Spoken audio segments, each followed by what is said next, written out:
Welcome to KG online platform. I hope आप सभी अच्छे होंगे और अपने कमिंग एग्जामिनेशन यानी दिसंबर 2025 की तैयारी बहुत अच्छे से कर रहे होंगे।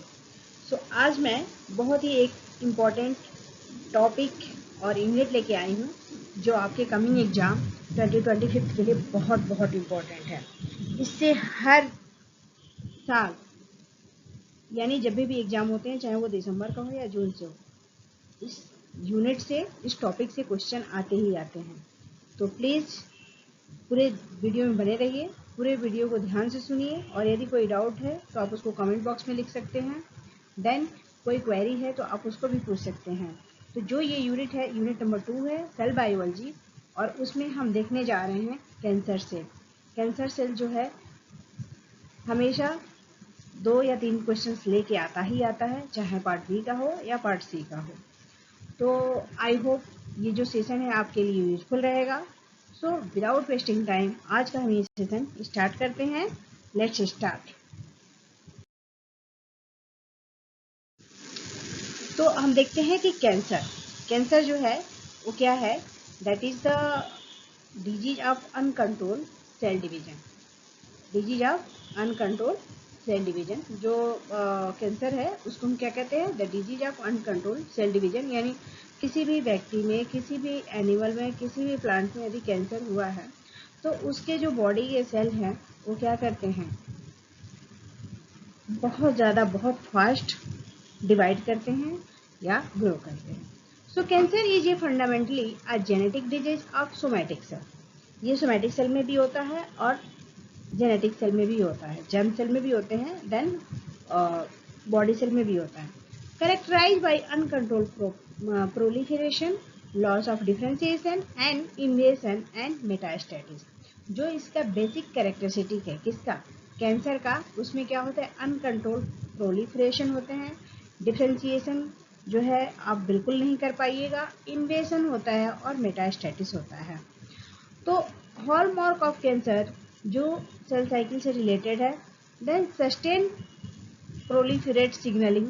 इसको ये जो मेन टॉपिक है इसके बारे में हम आगे चल के पूरा डिटेल देखेंगे। Oncogene act as a accelerator. Sustain proliferate signalling में जो होता है ऑन्कोजीन वो एसिलेटर के जैसे काम करता है। Evading growth suppression. Growth suppressor को क्या कहता है? इवेट करता है। Tumour suppressor act as a Bragg's.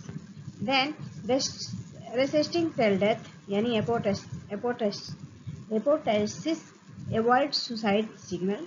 Genomic instability, high mutation rate होते हैं इसमें। Then deregulating cellular energy. तो इसमें जो मेन की पॉइंट है कैंसर सेल में, ये यहाँ पे मैंने नोट डाउन कर दिया है, पेन डाउन कर दिया है। अब हम इसके बारे में आगे देखते हैं। तो अब हम मॉलिक्यूलर बेसिस की बात कर लें, मॉलिक्यूलर बेसिस ऑफ कैंसर। तो उसमें जो होते हैं ऑन्कोजीन और ट्यूमर सप्रेसर जीन होते हैं। मॉलिक्यूलर बेसिस पे इसी टॉपिक से क्वेश्चंस आते हैं। तो यदि हम उनके फीचर्स की बात करें तो आप देख सकते हैं कि मैंने यहाँ फीचर पेन डाउन किया है, oncogene and tumour suppressor gene. या आप बेसिक कह सकते हैं कि पार्ट सी में जो है हमेशा डिफ्रेंशिएशन से रिलेटेड क्वेश्चंस आते हैं। 4 ऑप्शन, 4 फीचर्स और उसके नाम दे देंगे, आप उसको आपको मैच करना पड़ेगा। तो आपको चाहे कोई भी टॉपिक हो उसके डिफ्रेंशिएशन तभी आप कर पाइएगा या उससे मैचिंग तभी कर पाइएगा जब आपको नॉलेज हो। तो यहाँ पे ऑन्कोजीन है और ट्यूमर सप्रेसर जीन है। तो यदि हम नॉर्मल फंक्शन में देखा जाए तो ये सेल ग्रोथ को प्रमोट करता है और डिवीजन को भी प्रमोट करता है। कौन? Oncogene. Growth factor, receptor, signal transducer and proto oncogene in their normal state. तो प्रोटो ऑन्कोजीन जो होते हैं उसके नॉर्मल स्टेट में होते हैं। अब यदि हम ट्यूमर सप्रेसर जीन की बात करें तो ये सेल डिवीजन को इनहिबिट करता है और रिपेयर और एपोप्टोसिस के लिए ये प्रिपेयर करता है। किसमें? ट्यूमर सप्रेसर जीन में। Brake of the cell cycle, ये सेल साइकिल को जैसे ही से पता चलता है कि कहीं ना कैंसर हुआ है, जो सेल है काफ़ी फास्ट डिवाइड कर रहे हैं, तो सेल साइकिल क्या करता है? ब्रेक कर देता है। तो ऑन्कोजीन में जो होता है सेल का ग्रोथ होता है और डिवीजन बहुत फास्ट होता है। वहीं पे ट्यूमर सप्रेसर जीन में जो होता है सेल डिवीजन नहीं होते हैं और ये जो है एपोप्टोसिस और रिपेयर के लिए इसको तैयार करता है। अब हम म्यूटेशन की बात कर लें तो ऑन्कोजीन में जो होता है गेन ऑफ फंक्शन होता है और ट्यूमर सप्रेसर जीन में जो होता है लॉस ऑफ फंक्शन होता है। तो इसको हम कहते हैं हाइपर एक्टिव और इसको कहते हैं इनएक्टिव। ओके, हाइपो एक्टिव, यहाँ पे हाइपर एक्टिव है तो यहाँ पे हाइपो एक्टिव होगा। ऑन्कोजीन में हमेशा गेन ऑफ फंक्शन होता है, ध्यान रखिएगा, और ट्यूमर सप्रेसर जीन में लॉस ऑफ फंक्शन होता है। तो यहाँ पे जो होता है इसको हम हाइपर एक्टिव कहते हैं और यहाँ पे हाइपो एक्टिव और इनएक्टिव कहा जाता है। अब हम जेनेटिक पैटर्न की बात कर लें तो इसमें जो होते हैं डोमिनेंट होते हैं। Mutation in one allele is sufficient to promote the cancer. यदि किसी भी एलील में, किसी भी डीएनए के वन एलील में कहीं भी यदि म्यूटेशन हो जाता है तो उसमें कैंसर के लिए बहुत ही क्या होता है, एनफ होता है। अब हम इसमें बात कर ले तो ये रिसेसिव होता है और often require mutation in both allele.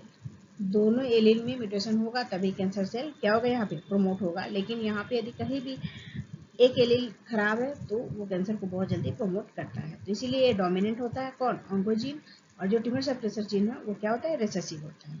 अब हम एग्जाम्पल की बात करें तो इसमें रैश होता है यदि म्यूटेशन 30% हो कैंसर में, MOIC होता है, ER, BBT होता है, HER2, NE, BCR and ABL होता है। और यहाँ पे जो ट्यूबर सप्रेसर जीन होता है उसका है P53 है, म्यूटेटेड इन, 50% चांसेस होते हैं कैंसर का। तो इसके जो एग्जांपल है रैब है, APC है, BRCA12 हुआ है, P10 होता है। तो ये क्या है, molecular basis of cancer gene, that is the oncoboxer tumour suppressor gene. अब हम आगे देखें। अब यहाँ पे कुछ जो टॉपिक डिस्कस किया गया है, जो की पॉइंट है, फीचर्स हैं, उसके बारे में मैं यहाँ पे बताऊंगी। सो आपने देखा था कि ट्यूमर सप्रेसर जीन में P53 थे और रैप था और E2F3 था।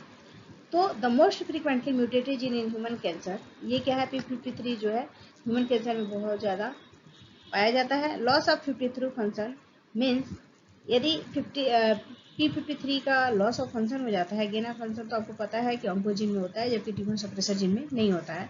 तो यहाँ पे सेल साइकिल अरेस्ट हो जाएगा जीवन फेज में और DNA डैमेज नहीं होगा। Failure to trigger apoptosis in severely damage cell, यहाँ पे एपोप्टोसिस को फेलियर हो जाता है और डैमेज सेल को प्रोटेक्ट, ज़्यादा डैमेज सेल नहीं हो पाते हैं। रिजल्ट है genomic instability and survival of the cell with mutation. Genomic instability होती है जीनोमिक का, और survival of cell with mutation, mutation के साथ सेल सर्वाइव कर सकता है। अब हम रेटिनोब्लास्टोमा की बात करें तो mutated retinoblastoma and many other cancer, loss of the RB function means E2F is consistently active हो जाता है। इसमें यदि आरबी का फंक्शन लॉस कर दिया जाए तो E2F जो होते हैं कॉन्स्टिट्यूटिवली एक्टिव हो जाते हैं। The cell bypass the restriction point without external signal, और जो सेल है इसमें कोई सिग्नल की जरूरत नहीं होता है, ये पास डाउन कर सकता है लीडिंग टू द अनकंट्रोल प्रोफिलेशन। और यहाँ पे जैसे ही इसका लॉस ऑफ फंक्शन होगा सेल बहुत तेजी से क्या करेगा, डिवाइड करना शुरू कर देगा। Now moving to next. आपका अगला है साइक्लिन डी और CDK। तो ये भी कैंसर सेल में बहुत ही इंपॉर्टेंट रोल प्ले करते हैं क्योंकि हम सेल साइकिल की बात कर रहे हैं। तो वहाँ पे साइक्लिन डी और साइक्लिन CDK जो होते हैं ऑफन ओवर एक्सप्रेस्ड और एम्पलीफाइड इन द कैंसर। ये जो होते हैं हमेशा ओवर एक्सप्रेस्ड होते हैं और कैंसर में एम्पलीफाइड होते हैं। एग्जाम्पल ब्रेस्ट हो गया, मेलानोमा हुआ। Hyper phosphorylating rap and promoting the cell progression, ये जो होते हैं हाइपर फास्फोरिलेटिंग रेटिनोब्लास्ट होता है और सेल प्रोग्रेशन को प्रमोट करता है। अब हम टेलोमेरेज की बात करें तो most somatic cell have limited division, जिसको हम कहते हैं हाई फ्लिक लिमिट।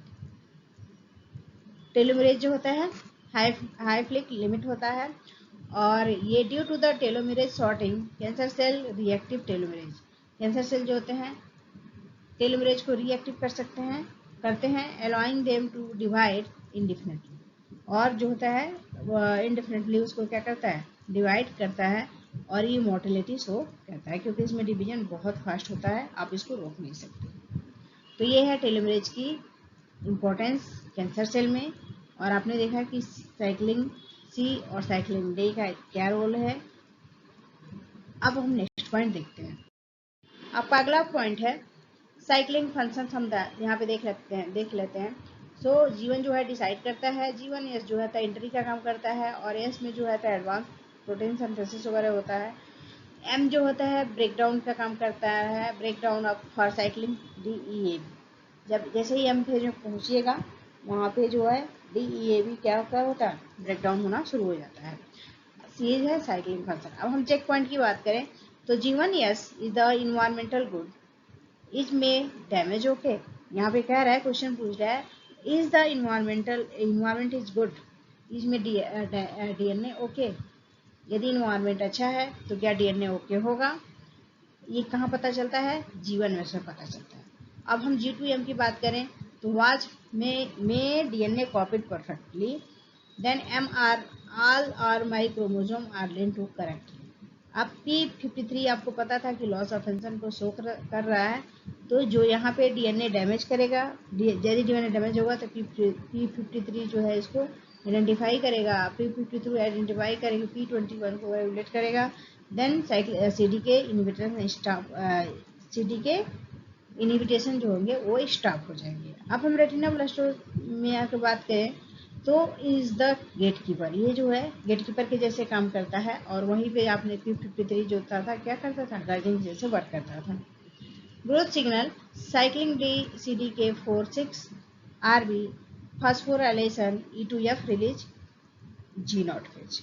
ओके, तो आई थिंक इतना आपका कंसेप्ट जो है क्लियर हो गया होगा। Now moving to next.